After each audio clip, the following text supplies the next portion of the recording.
Coming up today on Wit from Wit Radio. I always wanted to make movies that have people talking. Actor David DITMORE talks about his role in the new critically acclaimed film, Boy Erased. And it felt like we created a family in those 3.5 weeks. Hear what message he hopes audiences will take away. It's more than just a drama. Plus, I literally cannot wait for this movie to come out. Film critic Katie Carter is back to discuss holiday movie season 2018. I thought that it was entertaining, but really conventional. Wit from Wit Radio starts right now.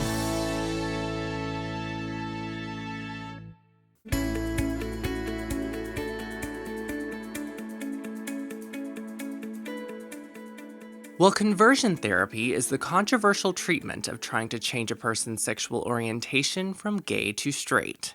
The new film Boy Erased shines a light on the dangers of this practice and is based on a true story and a memoir of the same name. Take a listen to this clip of audio from the movie's trailer. I want you to do well. I want you to have a great life. I love you, but we cannot see a way that you can live under this roof if you're going to fundamentally go against the grain of our beliefs. Jared, tell me the truth, that's all. I think about men. I don't know why. And I'm so sorry. Now in theaters nationwide, Boy Erased is already generating Oscar buzz thanks in part to performances by Nicole Kidman, Russell Crowe, and Lucas Hedges. My next guest, David DITMORE, stars alongside those leading cast members, and he joins me now to discuss his experience acting in the film. Hey David, welcome to Wit from Wit Radio. Thank you very much, Whit. I appreciate you having me. Sure. Well, to begin today, I just set up kind of the subject matter of the film, but I would love if you could tell listeners a little bit more about the story of Boy Erased and your character. Absolutely. It is based, as you mentioned in your intro, on a book called Boy Erased, which is the title of the movie. Boy Erased was written by Garrett Connolly about his own life experience of going through gay conversion therapy. In the movie, they have renamed him Jared Emmons. So when I'm referencing the movie, I'll talk about Jared. But it's Jared's story of going to college and meeting a friend who ends up outing him to his parents. His parents are very religious-oriented. His father is a Southern Baptist minister. And he has a talk with Jared and says, look, we don't see eye to eye on this. And if you want to continue to live with us and be a part of this family, we're going to need you to attend a gay conversion therapy program, which he enrolls in Memphis, a program called Love in Action. The movie deals with how he processes this experience. Mm-hmm. My character named Philip is a person that is in the same class with Jared. There are several characters in this therapy class which you won't get to know their whole full stories. But for Joel Edgerton, the director, it was very important to him. He brought all of the people in the class together about a half week before we started shooting and said that, he wanted to make sure that in the scenes where there was therapy going on, he was going to be showing reactions of the other classmates. And it was important for him that we didn't have the same reaction to what was going on. And since there wasn't a lot of backstory or information about our characters, he sat down with each of us one-on-one for an hour to talk about our characters and what he kind of saw as our arc and our character's history. But one incredible thing he did, he said, you're not here to just agree with me in this process. I want this to be a collaboration. I want us to work together to build your character's backstory. So if you don't like my ideas or suggestions, that's fine. We can throw all of that aside and we'll work from scratch and build your character's story. So Joel was very collaborative, very supportive, very creative. He wanted to make sure that every actor felt a part of this process in making this movie. Yeah, and I know that's incredibly important for you to act well in the film. Let's talk about the audition process and how you landed this role. Absolutely. I have an agent here in Atlanta, Melinda Eisnagel with the Avenue Agency, She is fantastic. She submitted me when the breakdown for this particular movie came out, and I got requested to do an initial audition. That first round was taped auditions. So I taped it at my house and sent that in. And then a couple of weeks later, I found out that I was requested for a callback, and that was with Joel and the producers, David Craig and Carrie Roberts. And it was an incredible callback, to say the least. You know, normally you go into callbacks, and a lot of times you can be nervous because you know things are on the line. Would be a great part. It would be a great movie to be a part of.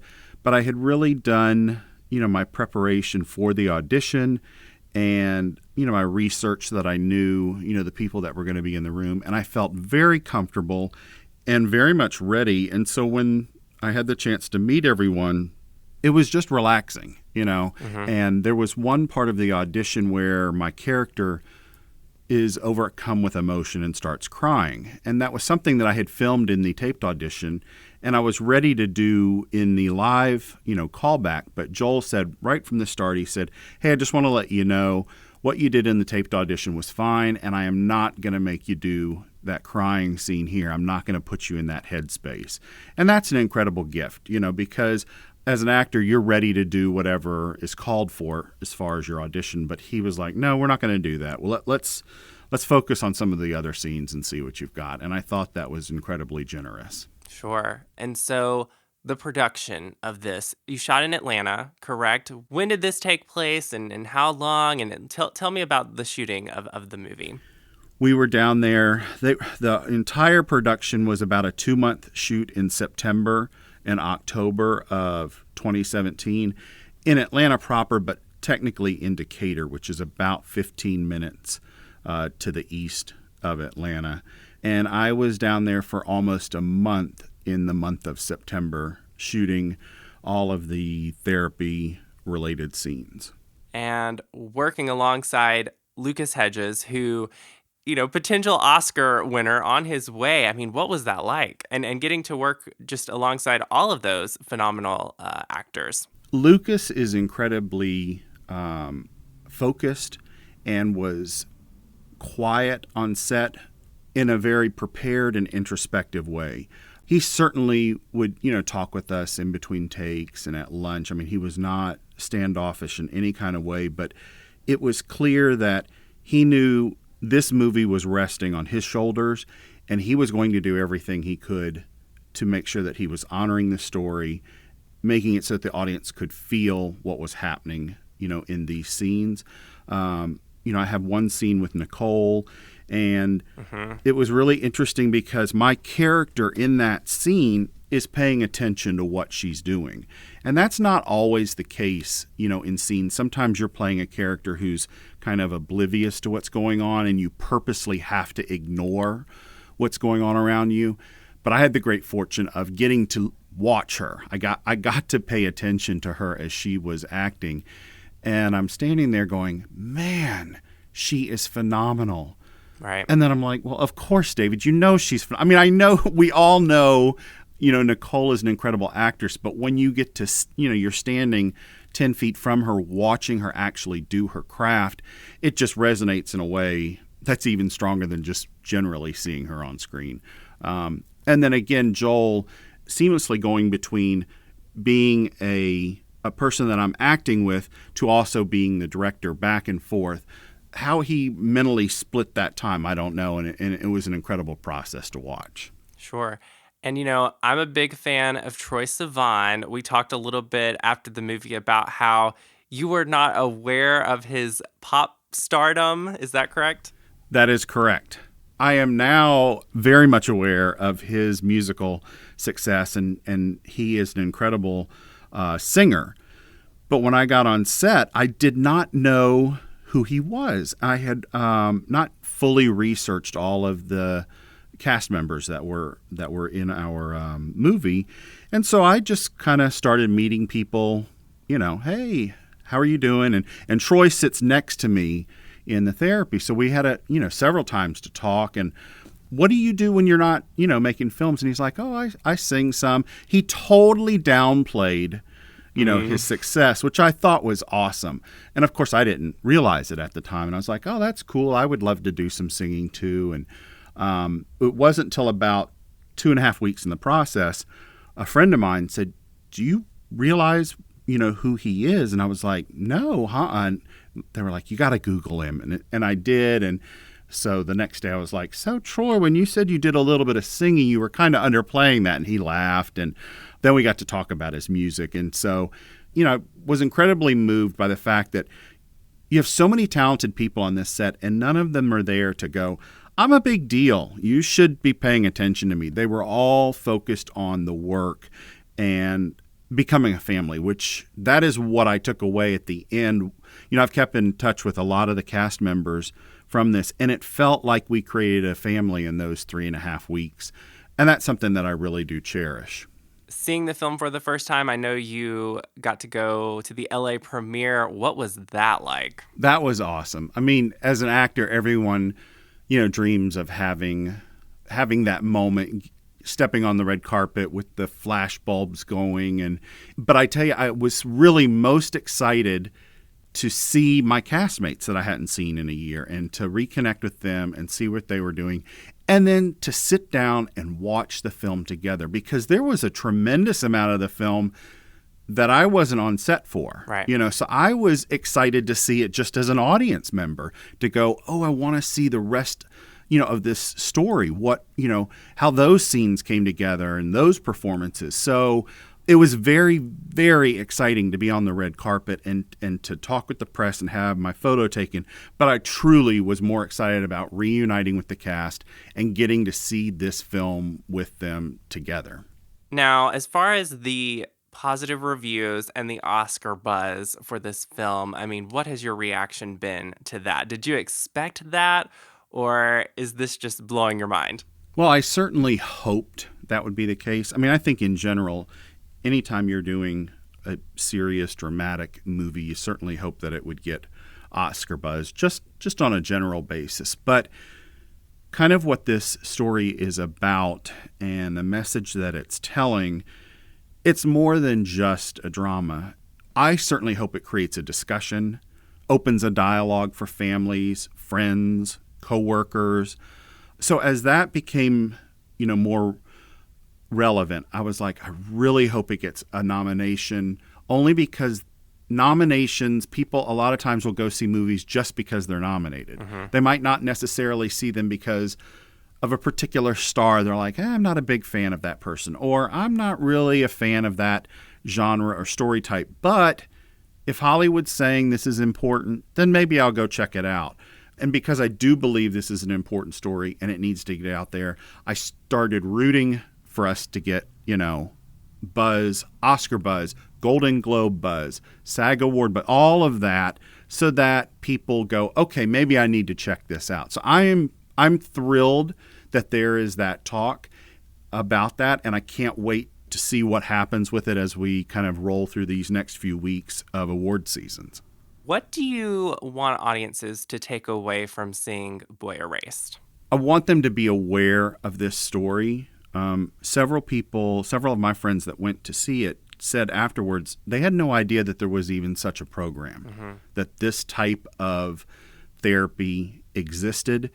Just on that level, it started a discussion, and that's something that I definitely want to move forward. But I also want people that are very much tied to their faith and have a strong affinity for their religion to know that this movie is not about bashing God or bashing religion. Joel was very clear in that that's not Garrett's, perspective on life, and he wasn't going to change that for the movie. Joel said, these are, and I hope I'm phrasing this correctly, these are good people making bad decisions out of fear and love.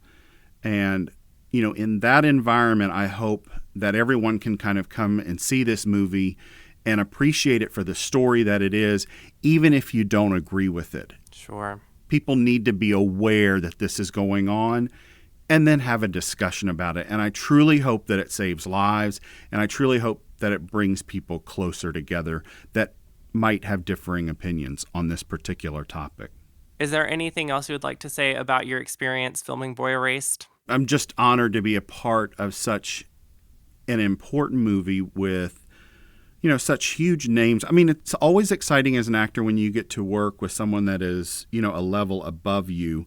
But that seemed to all melt away, and we all just kind of came together to honor this story, to honor Garrett's story, and to make this the best possible movie that we can so that people will come out and see it. So I'm so honored to be a part of something that is getting so much recognition and feels incredibly important. I have always said when friends, said, why did you get into acting? Why did you want to make movies? And I said, I always wanted to make movies that have people talking at the end, make them feel better about their lives at the end, or inspire them to take action. And this fits that mold. So I'm just thrilled to have this opportunity. Yeah, I completely agree with that. This is one of those movies where you're thinking about it more and more after it's over. And for me, I remember I want to say that it's also a movie where at the very end, you just have to take a sigh of relief because it is intense, but it's so powerful and so great. David Ditmore, as we wrap up, I would love for you to plug your social media so that listeners can follow you on this journey of success for Boy Erased. Absolutely. You can find me on Facebook, David Ditmore, my last name, DITMORE. I also have an official fan page on Facebook. You can find me on Instagram, David Ditmore altogether, Twitter, David Ditmore altogether, and I post a lot more than just my acting stuff. I love making pottery. I love going out and seeing the town, and so there's a ton more to enjoy on my social media than just acting. Although you'll see plenty of posts about that, but I would love for you to follow me, add me, like me, all of that great stuff, and let me know if you see the movie and what you think about it. And I greatly, greatly appreciate your support. Congratulations on this incredible movie. David Ditmore, thanks so much for being on the show. Thank you for having me, Whit. I really appreciate this. Your parents signed you up for a program to fix you, but Jared, you are a perfectly normal, very healthy teenage boy. They're gonna do things for you. You're a revelation. You want to say your goodbyes? Welcome to the Refuge Program. You cannot be born a homosexual. This is a lie. It's a choice. Go. Fake it till you make it. Become the man you are not. Save yourself. Jared, God will not love you the way that you are. Is this what you want? Who's gonna strike this demon down? Hit him! It's a rocky road. I'm having a tough time. I'm gonna give you some advice. Tell them whatever they want to hear. Play the part, unless you really think you can change, or even want to. What you're going through right now is just a moment. A moment. Yeah. A moment. I love God, and I love my son.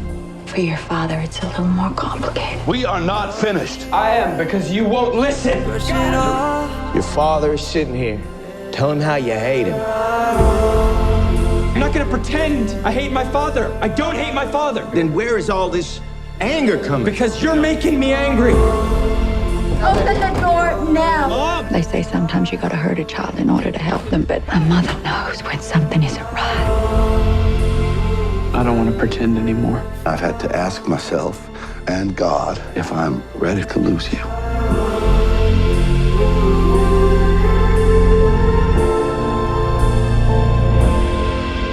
You're a revelation. Won't you liberate me now?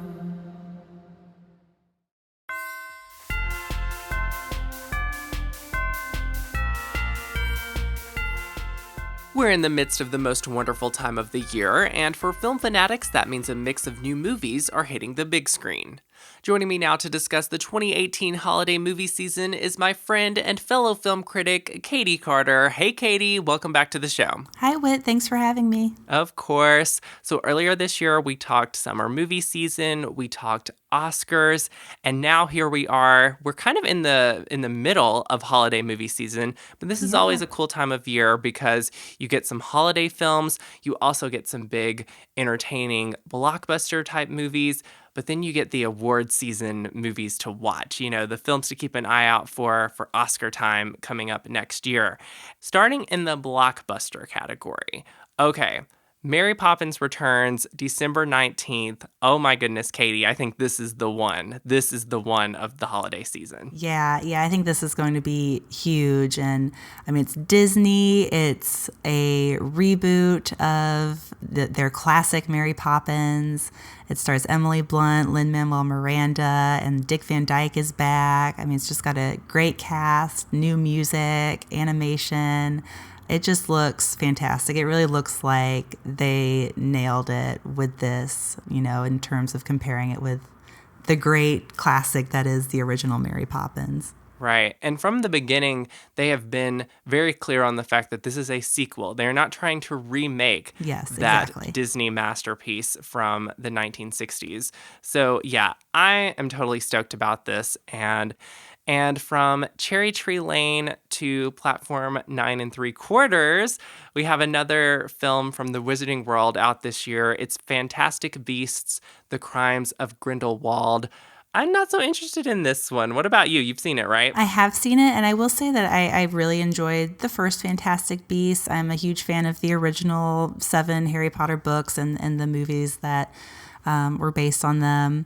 I just really did not like this sequel to the first Fantastic Beasts, and this is, movie 2 of 5 for this franchise. So I'm really not happy already with the direction that's going in. It's just really messy. A lot goes off on a lot of different tangents. It's really dark. I mean, even the first Fantastic Beasts had a lot of humor and comic relief, and there was next to none of that in this movie. So really can't say that I recommend it. I mean, I know it's already doing great at the box office, and I'm sure it will carry through, into the holidays.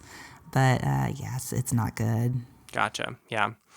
Aquaman is another big blockbuster. This is another DC comic book turned movie. So what are your thoughts on this movie? The DC cinematic universe has not had a great track record so far. I mean, Wonder Woman was it's the only really great movie that they've put out, and the others have been really lackluster. So I'm not expecting much from this movie in terms of story. I do like that it's a lot more colorful than what we've seen from DC, and I'm really hoping that they embrace kind of the cheesy history of the character and try not to make it too dark and serious. Just have fun with it. I mean, he's a superhero who talks to fish, so you really can't take that too seriously. So we'll see. I'm not expecting it to be great, but I'm hoping it's at least fun. And we have another Transformers movie coming out this holiday season. It is Bumblebee. It's a standalone kind of spin-off. Yeah, Haley Steinfeld is in the movie. I'm so over Transformers. I've been over Transformers movies. How about you? Oh, same. I mean, it's one of the few franchises that I just could not bring myself to keep up on. I mean, all those movies are almost 3 hours long. They're dull. They're just a mess. And I probably will go see this one, though, just because it seems like a fresh start. And Bumblebee is a really fun character. He's cute. He's funny. I think it's nice that they're going to have a younger protagonist. I think that'll kind of liven things up a bit and hopefully take the story in a new direction. So I think I'll give this one a chance, and hopefully it kind of revitalizes that franchise some. The next category of films I want to talk about are the ones to keep an eye on for award season. Now, this was more of a fall film, but it's carried on in success through the holidays. A Star is Born. This is an early Oscar contender for sure. And there was buzz around this movie. I know you were not too optimistic about it, right? I don't think you had high expectations initially. It was fine. I liked it a lot more than I thought I would. I think it's overall a pretty solid movie. I mean, this is the 4th adaptation of this story, and it hit a lot of the same beats as its predecessors did, but it was fun to see, how they took the story and adapted it to, today's environment and the music industry today. I thought the music was great. I think that Bradley Cooper and Lady Gaga had great chemistry. Their performances were fantastic. I think their performances are really what carried the movie. It did kind of lose focus at times, and I will say I lost interest toward the end. So it wasn't a fantastic movie, but it's good. Well, I've seen this movie twice, and I'm a big Lady Gaga fan, and I loved it both times. I do think that it will at least win an Oscar for Best Song. I think that's or a Shallow. given, yeah. With it being a remake, I have to say that it felt like a movie I'd seen before. But I'm not even talking about the original adaptations. I'm talking about just, I think it reminded me of Walk the Line and some other movies. Yeah, I mean, it's kind of like your stereotypical rags to riches story. Yeah, and so yeah, I wish that film all the best. I will be rooting for it. I loved it. Bohemian Rhapsody, the Queen movie. What did you think of that? Have you seen it? I thought that it was entertaining, but really conventional. It's really just your generic biopic. If you know anything about the actual history of the band Queen and Freddie Mercury, they take a lot of creative license. But Rami Malek, who plays the lead singer Freddie Mercury, he's fantastic. He does a fantastic job embodying that role. But the movie itself, not so great. I mean, I could see Rami Malek possibly getting an acting nomination, but that's probably it.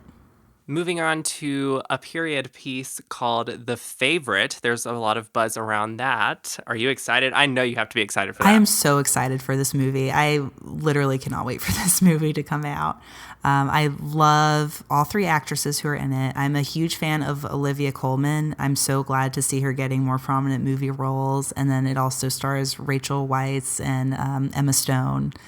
And it just looks like dark humor, catty drama, and I'm here for it. It kind of looks like it's going to be an uncomfortable movie, but fun at the same time. I think it definitely looks funny, but maybe more of like a darker humor. Some others here, Green Book is another one to mention. Have you seen that already? I have seen it already, and it's one of my favorite movies that I've seen this year. I think because it is such a crowd pleaser, it's one of those movies that is enjoyable and also has a really good message, and I think Oscar likes those movies a lot of the time, so I could see it maybe going far for that reason. And it's got some great performances too from Mahershala Ali and Viggo Mortensen. So yeah, I definitely recommend that movie. And then The Mule is coming out with Clint Eastwood. And that trailer is something. It's intense. It's intense. Yeah. Yeah, I'm excited. I mean, I'm a fan of Clint Eastwood, of his movies at least. Maybe his final film performance. I thought we already had that with Gran Torino, but this kind of now looks like they're billing this as his final performance, so we'll see. Moving on to family flicks, Katie, Ralph Breaks the Internet. We reviewed it on the Disney podcast we do called Disconnected on my YouTube channel. So go check out our full review there. But just briefly, I mean, it's a sequel to 2012's Wreck-It Ralph.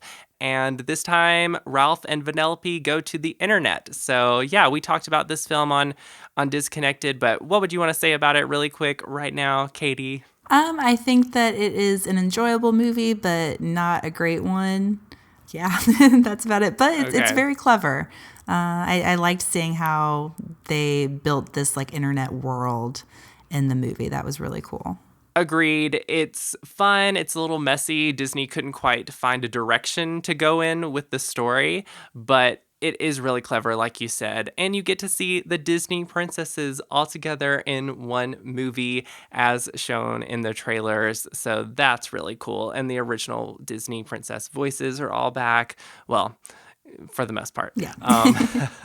I also saw The Grinch, Katie, and I know that this time around, the mean one is voiced by your favorite, Benedict Cumberbatch. Yeah. So what did you think about this animated take on the Dr. Seuss classic? I actually really liked it. I think it is very predictable and safe. They didn't change too much with the story at all. So, it would have maybe been nice to see them do some different things with it. But the small things that they did do differently, I thought were really great. I think that the Grinch almost felt like more relatable than ever. Benedict Cumberbatch his voice for the Grinch. It was not the voice that I was expecting him to do for the Grinch, but I ended up really liking it once I heard it more.